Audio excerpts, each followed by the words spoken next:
How's it going, folks? Welcome back to the channel. So I did not think that I would be making a video this soon or this early. I've just woken up, so apologies if I make any mistakes in this video. But Peter Lawwell has officially announced his retirement. He will be retiring at the end of the season, and Dominic McKay will be taking on the CEO role of Celtic FC. Dominic McKay coming over from Scottish Rugby to take over the CEO role from Celtic FC. Literally just woke up to this news, so I'm still processing it.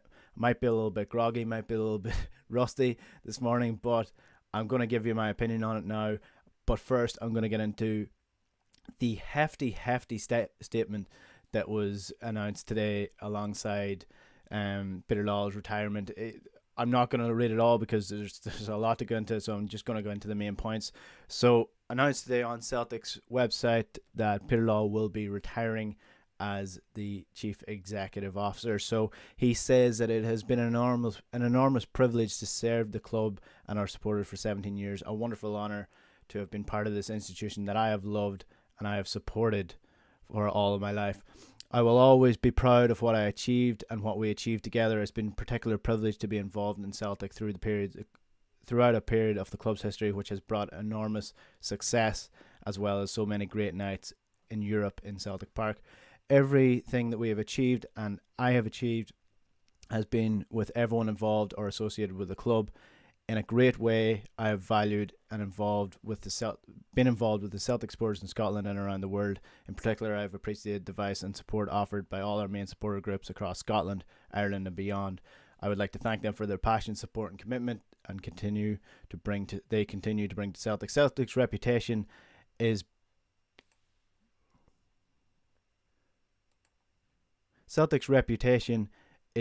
built upon. Sorry, I was just checking if my stream was down there. Are you still hearing me? Let me know in the comments below if not. So, Celtic's reputation is built on three pillars: success on the field, second on the business side, and a real, sincere, charitable ethos building on Celtic's traditions. My objective was to maintain and strengthen all three of those, to ensure that the club is both successful short term and long term, and is handed down to the future generations in the best condition and aspects and affairs. We have strived to maintain the highest standards. That's a lot of jargon. That's a lot of his statement. One thing that I do want to finish on is his discussion about this year and what has happened. So he basically said it has been difficult for everyone in so many ways, and I just want to take this opportunity once again to wish our supporters well, even in a period of adversity, upheaval and uncertainty which our fans have faced in their lives and communities. So many of the supporters have been with us again in such great numbers. I sincerely thank the supporters who stayed with us. So that's the statement shortened down. There's still about 5 or 6 other paragraphs. I'll get to them later on, maybe if I have time. So just in the comments below, so Stephen Forbes is saying that as Lawwell remains in position until June and today is the last working day of January, can we expect the results of the promised review? Will Neil Lennon now follow Lawwell out the door at the end of the season? I would expect that this is all part of it. So the review probably was built on trying to get someone in that's going to be replacing Lawwell as a CEO first of all, and then the other stuff will follow. So I would imagine that this is all part of it, and we may not get news on Neil Lennon this week, but if there's a new chief executive officer coming in, then I would imagine there's going to be some reviews going on, and that's going on in the background. Malone Kenny says his review was to sack himself, which is, yeah, you could look at it that way if you want to look at it that way. I think this was expected. No, I think the plan was always for him to step down at the end of this year. I think he wanted to end on the 10 in a row. Obviously, that's not going to happen. And DMAC is saying, great news, have actually removed the cause of Celtic's problems. Now time to replace the coaching staff and manager. Yeah, Peter Lawwell is definitely one of the issues. I'm not sure if he is the key issue, but he definitely is one of the issues and one of the men that appointed Neil Lennon and stuck with him this long. So he definitely has a lot of blame to share in the shit show that this season has been.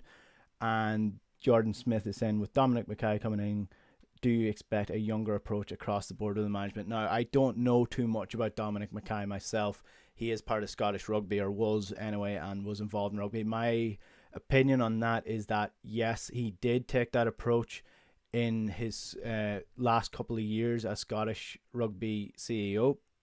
So I would expect a new approach. It's good to see a younger voice coming in. I always am worried of older CEOs because what they bring is experience, obviously, but what they don't bring is a new voice and a new sort of idea to the system. So I do think, I think that Dominic McKay might freshen things up a bit, but again, I don't know that too much about him. So let's look at Lawwell's record as CEO. So he's been CEO of Celtic since 2003. Obviously, that's a long period of time, 17 years.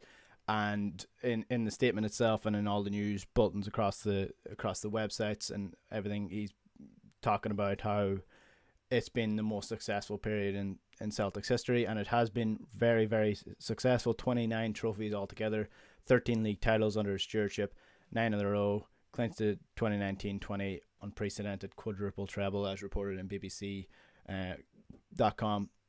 So clearly amazing success, yes, absolutely. And one thing that I do want to touch on, I came on here weary because I'm bloody tired and I hadn't really thought about this, but when people retire and when there's so much pressure on these people, often what is their approach? So for example, let's say Arsene Wenger, there's so much pressure on him at the end of his tenure at Arsenal to retire, and people thought that he should be out the door, and his reputation was almost damaged to the point where you thought it would irreversible. And then as soon as he announced his retirement, everyone was talking about how great he was and forget about the bad period. So I want to balance this with, yes, Peter Lawwell was successful, and yes, this year has been a shit show. So I want to find a balance there somewhere and come to a conclusion of what he was like as a CEO. My memories from Celtic, because I'm one of the people like to remind me I'm one of the younger Celtic members who don't remember the 90s. So one of the things that I remember is the period of the early 2000s of Celtic where financially it was really scary. You didn't know if Celtic were going to survive for much longer. The debt was building up, and you have to give Peter Lawwell massive credit for what he has achieved financially at Celtic. He is an accountant, and Celtic up until this point this year, before COVID, had a profit margin of 13 million. When he's had to deal with the Premier League taking over and basically ripping all of the finances, you do have to give him credit in that point. So financially, Celtic are in a much better position now, or at least they were until this year, than they were when he took over, and you do have to give him that credit. So that's where I'll give Peter Lawwell credit. Where I do not give him credit, and one thing that he mentions in his press conference is, or in his press release, is that he brought some fantastic European nights, which are true. I've been to a couple of United games in 07, 08, 08, 09, the Lazio game a couple of years ago, the AC Milan games, the Barcelona win in 2012. There has been some fantastic European nights, but this is where I am massively critical of this board and of Peter Lawwell especially, because he talks about how he wanted success in the long term and the short term for Celtic, and I don't think that that's necessarily true. I think that they thought short term. I think the issue with Rangers when they went bust threw out the game plan a little bit, because they had to deal with, firstly, the biggest brand puller for Celtic leaving, so they had to deal with that, and they had a free throw at the Champions League from 2012 onwards. So when Peter Lawwell took over in 2003, Celtic had reached the UEFA Cup quarter-final, round of 16 couple of times, 08 around that period with Strachan. 2012, you had last 16, obviously that year, beating Barcelona, Neil Lennon and Wanyama and Gary Hooper and the lads. But since then, Celtic have failed to qualify for past the last 32 of the Europa League, and they failed to qualify for the Champions League 5 times. So you're looking at Celtic in the domestic league where they had no competition, because their competition was not in the league up until the last 3 years. They had a free throw at Champions League qualification, and they failed to qualify 5 times in 8 years for the Champions League. That for me is the biggest failure of Celtic in the last 20-30 years. That for me speaks more volumes than the 23 domestic trophies that Celtic have won. The 9 in a row, the quadruple treble, the treble, the invincible season. The fact that Celtic have failed to qualify for the Champions League 5 times out of 8 when they had nobody competing with them in the league for that place is an absolute failure. And the reason that is because, and this season almost highlights it, because let's take Jeremy Frimpong by himself, right? I think 10-12 million people are pretty much like, yeah, you know what, that's fair enough money for Jeremy Frimpong. But who's going to replace him? Ben Davies? Is he going to be the magic replacement? The problem is, so if you look back at the last couple of years at the players that Celtic have sold and who they've replaced them with, they've had this model where they're bringing in younger players and they're building them up and they're selling them on for profit, and that works. That's a proven model that Celtic have used. But last 5 years, sold Kieran Tierney, didn't replace him. Sold Virgil van Dijk, took 2 years to replace him and still didn't really replace him. Sold Denier, sold Boyata. They sold Moussa Dembele. Sold Wanyama without a replacement.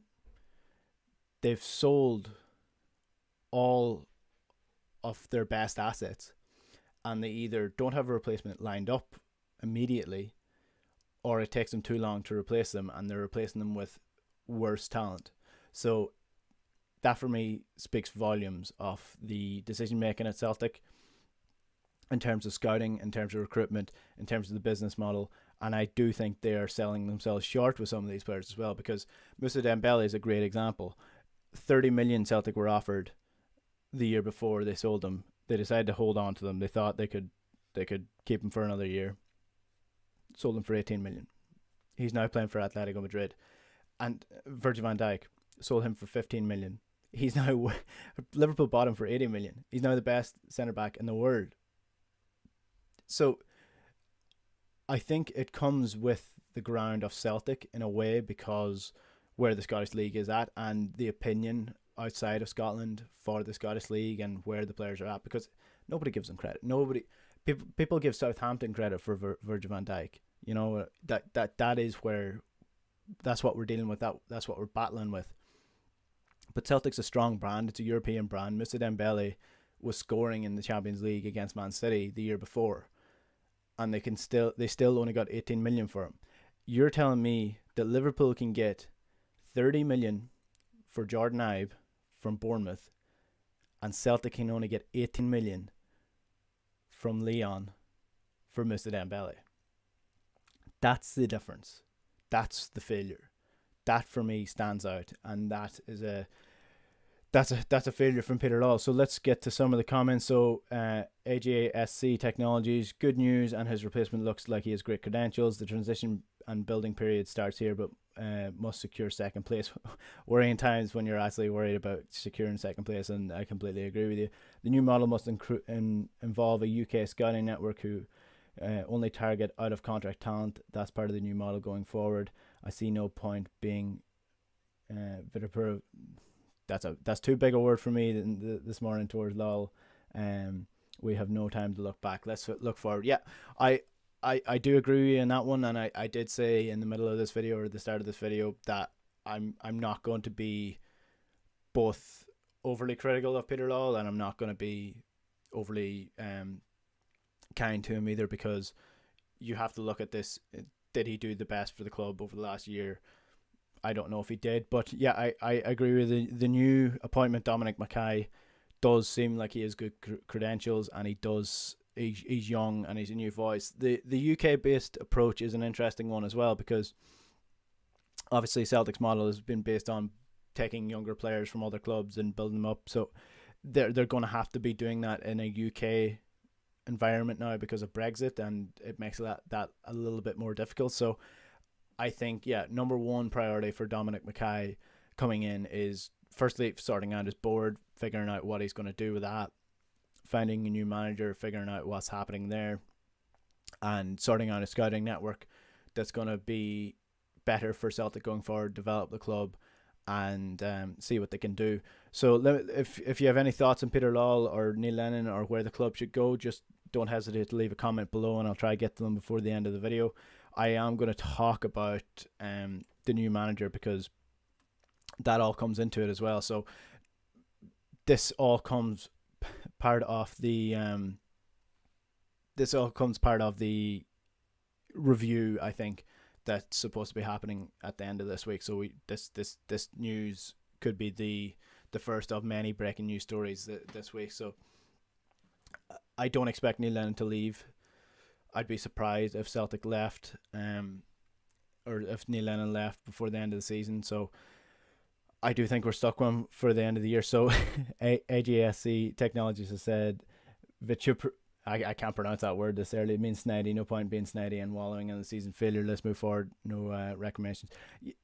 I do agree, but I do think you have to address the failures as well. So I listen. He's brought enormous success to the club, but yeah, you need to address the failures of this season, because this season is not the only season that he was the CEO, but it was one of the most challenging, and you have to talk about how he dealt with that. So agree with you in a way, but I am going to talk about him. Neil Lennon. So Neil Lennon, before the end of the season, he will be gone. The question is, who does Dominic McKay bring in? And I'd love to hear from him to see what his reputation is and see what he thinks and how he thinks of, like, a footballing director. Is there going to be one? Who's going to be the new manager? Who's going to be the new scouting? Is the manager going to have selection of who he brings in the coaching ticket? And that's all key, because at the minute we only know who is in charge at the minute. We don't know who's going to take over, and we don't know what kind of model is going to be based off. So I think that's going to be of key importance. So Sean Ross is saying, as from today, a new beginning. Peter done well done in the past. Let's get behind the team. Listen, I think everyone is behind the team at the minute. And I think one thing that you can take positives, if you want to talk positives, I think this team, this squad, it's a pretty good squad. It's a squad that I'm going to hold my breath with and hold my criticism with until there's a new manager, until there's a new coaching ticket, because just on face value, obviously Barkas came under a lot of criticisms, but the defence has been wide open. Then defensively, Christopher Julian's been injured. Christopher Ayer has been as good as you're going to get in that defence. And then the left back, right back needs to be sorted, absolutely. Don't know if Laxalt's the answer. El Ahmed's certainly not the answer at right back. Then you go through this midfield. I'd expect Scott Brown to retire maybe at the end of the year. 35 years old, 1 year left in his contract, so probably gone. Cal McGregor, excellent when he actually produces it. I think he's been held back by the formation this year, so when that changes, I think he's playing a lot better in the diamond. Sorrow, good player in defensive midfielder. I think he's only going to get better.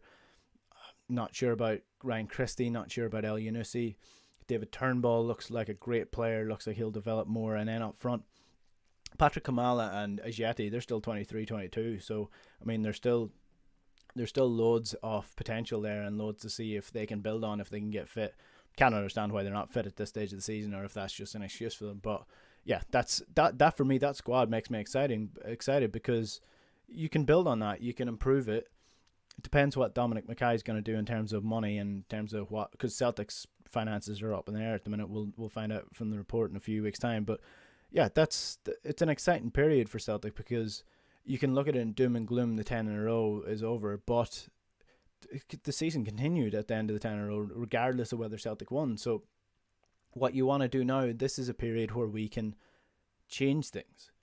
10 years of non-change, of decline, of regression, and now we can change things. Now things can happen, and hopefully they will. And I think the first thing to do is start the recruitment, build it up, focus on Europe, and if you focus on Europe, domestic will follow. I've held that opinion the last 10 years, and I think that's the way forward. If you focus on European form and benchmark yourself against those teams, then domestically in Scotland, you'll run away with it. I mean, like, the issue with Celtic over the last couple of years, and it's something that Peter Lawwell addressed before, is that they've been focused domestically and hoping that will translate onto a European platform, but they've been left behind.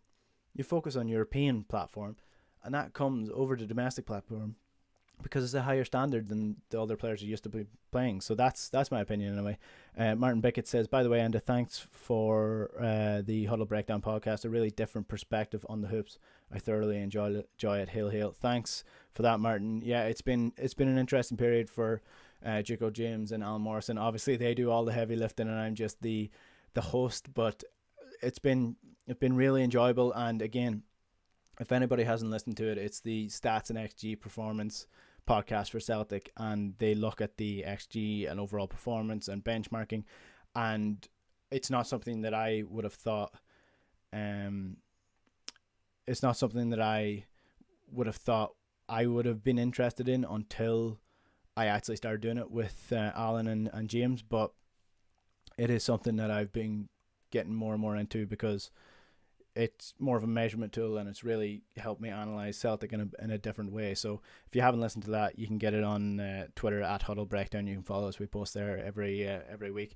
So just before I finish up, I finish up this live stream on Peter Lawwell, again, I'm just woken up, so apologies if I've just been rambling or kind of stumbling over my words. But Dominic McKay, who is he and what's he going to bring? So he's the chief executive, or former chief executive, of Scottish Rugby. He's worked there for 13 years, and he started off there as a communications officer. So his background is in journalism and in communications, and he also worked during his time with Glasgow Warriors in Edinburgh as well, rugby. So what is he going to bring? I think, well, first of all, let's talk about the communications thing, because I actually did a video a couple of weeks ago about the PR and how Celtic handled this Dubai situation. And the first thing that sprung to mind was because my background is in journalism, my background's in PR.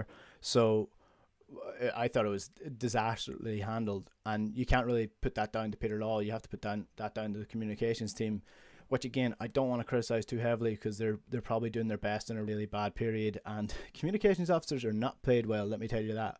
So they struggled, and I think if Dominic McKay was there with his background in communications, you would have thought that Celtic would have dealt with that better. So that for me is a major plus point. And another plus point is that Peter Lawwell, obviously his background's in accounting, so did some of the decisions come with the final order on the idea around money? Probably, possibly. I think he got it wrong, but potentially that's where his mind was at. So maybe there's a new, fresher look at this. And he's young.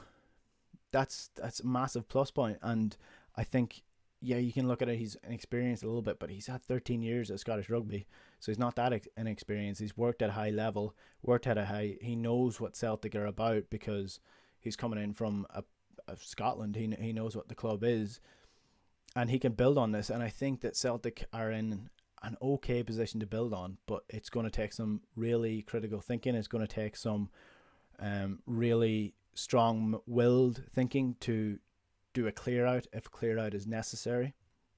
I know a lot of people think it is. So I think this is a fresh start.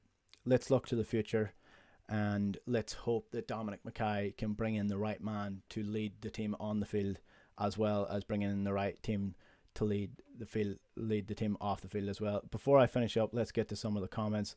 So Stephen Forbes again says, potential managers who may previously have been reluctant to work with Lawwell will now reconsider and if approached, this news should widen our options. Yeah, I think maybe it might widen our purse strings and therefore might attract other managers as well. And McGov E says, sorry, missed the start, listening in. Lots of talk of DOF and manager will be following shortly. Agree. Jog VY says agreed. Martin, deal with Europe and SBL takes care of itself. Brings back Park as DOF. And McGovey, the 90-minute cynic, had a good tweet on McKay. I think the fact that Lawwell got too involved in the football side, McKay won't enjoy huddle breakdown with the lads. Keep it going. Thanks for that, McGov.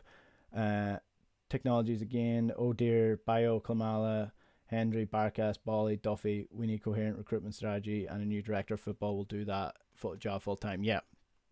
Key to all this, I should have mentioned Dominic McKay. Yeah, absolutely. If the 90-minute cynic are saying that, then it's probably true that he'll stay out. I do think that Peter Lawwell got too involved in football, and that's a big issue when it comes to chief executives, especially chief executives at clubs that don't have directors of football. Because look at United with Ed Woodward.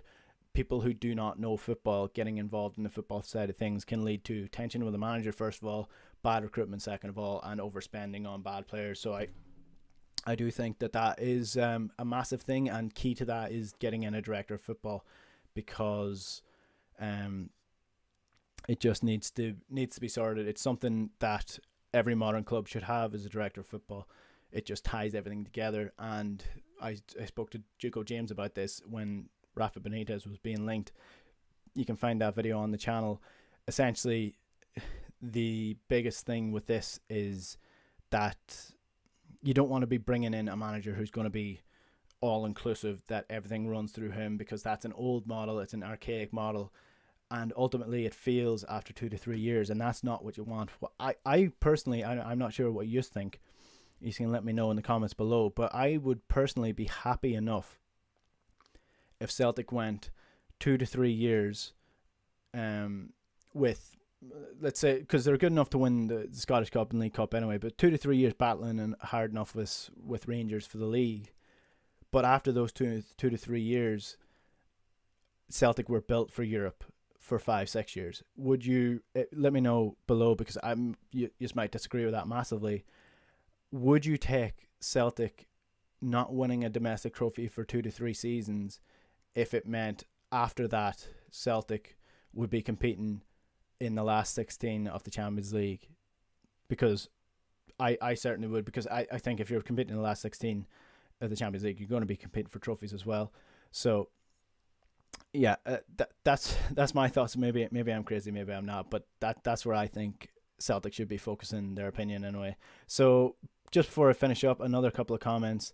Martin has said the rebuild will take some time, I reckon. Hope we have the patience for it. Agreed. Celtic fans are incredibly impatient, including myself. So we see what one bad year does. What would 2 to 3 years do? Technology says, yep, build a spine around Sorrow, Turnbull, Calmac, Forrest, Julian, and maybe Ayer. Frank Brennan said, sadly, we were never parochial enough about 10 in a row, and winning 10 in a row should have been only a consideration for this season to create British football history and feat of all time. Yeah, like, I get that opinion, and I understand that it was something that was built up and something that we really wanted to do, but 10 in a row is not the be all and end all. Life goes on after it, you know. And Michael Lee 8 says, let's get back to getting the football back on track. Yeah, that's the key point in all this. Like, the chief executive has a massive role in the club and plays a huge role in what happens, but at the end of the day, football is what matters, and what happens on the pitch is ultimately what we're hoping for and hoping that improves. And really and truly, Celtic need to get back to being Celtic again, and I think they've lost that a little bit and lost their identity a little bit, lost what was special about it. And I do think that comes with the fans not being in the stadium. I know it's really tough, and it must have been tough for the players, especially in Europe, not having Parkhead as that fortress. And I honestly, again, this is the last critical word I'll say about Peter Lawwell, because I'm going to be finishing up this video very shortly. He probably would have been gone a lot sooner if fans were allowed in the stadium. And I think the same is true for Neil Lennon, because I don't think if the season had gone the way that it has gone this year, and fans were there, and fans were able to gather without worrying about killing their granny, that the pressure would have been too much. There would have been so much criticism, and there would have been so much vitriol in the stadium that I don't think he would have lasted this long. So that's all I've got to say on Peter Lawwell. Hopefully things start to turn around now. I'm not going to hold my breath. I'm not going to say that Dominic McKay is going to be a success, because I don't know that. I can only hope, and I hope that he does the best for Celtic, and I hope that he brings in the right men, and I hope that they get a director of football. All you can do is hope, because it's been a pretty dire season. So I really hope that you enjoyed me waking up in the morning. I shit you not, I woke up because I start work at 2 o'clock. So if anybody wants to call me a lazy fucker, they can do that in the comments below. But I woke up at 9:30 because I start work at 2 o'clock. And I turned on Twitter straight away. Peter Lawwell has retired. Jumped out of bed, got changed, and as you can see, I'm groggy as hell. So I hope some of that made sense, and let's hope that things start to turn around from here. If you haven't subscribed to the channel and you do like my videos, or you do like the huddle breakdown, I post there 2 to 3 times a week if I can. So that's all I have time for, and that's all I have to say about Peter Lawwell. Let me know, keep going in the comments below, and I'll try to get back to as many as possible after I finish the video as well. So let me know your thoughts in the comments below, and subscribe to the channel if you haven't already. Thanks for watching, guys.